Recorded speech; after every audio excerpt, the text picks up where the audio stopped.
Buti nakita mo.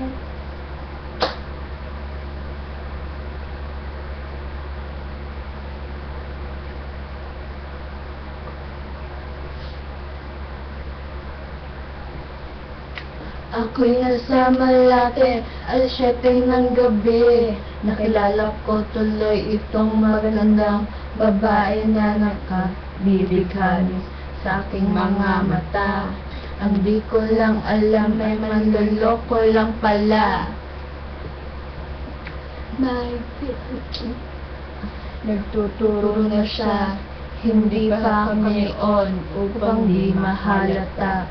Siya ay nagpayabang, nagme-message daw siya sa alabang. Ako ay umakban, mahigpit na mahigpit. Naglalaway sa palda niyang hapit na hapit. Ang ako ay malinga, di ko siya matagpuan. Ubos ang aking money, di ko pa nahalikan. When the night has come, oh yeah, at pinatayang ilaw. Oh madalas, lumalabas, banyo queen. Oh yeah. Second verse, kaya nagayatid ko ako ay inaya.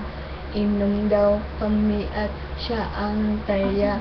Ang dalawa, minom ng beer. Inangat ko ang mag at ang sabi ko, alam ay maroon siyang nililap. Ako'y biglang nahilo, nawalan ng aking malay nang ako'y magising. Aking napansin, pangalan ng motel, Anito Inn. Kaya't ang sabi ko, naiglit na ako. Pag nabuk ko ang girlfriend ko, mahirap to nawala sa isip ko ang kanyang baywang. Nung makita ko siya, naka-underwear lang. When the night has come, oh yeah, at nalatayang ilaw. Madalas, lumalabas, banyo queen. Oh darling, stand by me. Oh, stand by me. Madalas, lumalabas, banyo queen. Oh, ang puti, nagtawanan at doon sa sofa kami ay naglalampungan ng ginaw. Para ako nasa ropong GP. Kanya ang ilaw, binuksan ng VCD. Doon sa kanyang kama, bombastic. Ako ay nagulat at ako'y nanginginig.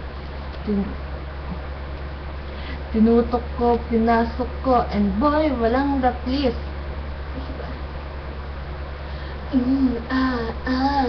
Andrew, sige pa. Magilid tumihaya, lumuhod at dumapa. Nang matapos na kami, ang sabi niya, shit, isa pa nga. Bye-bye.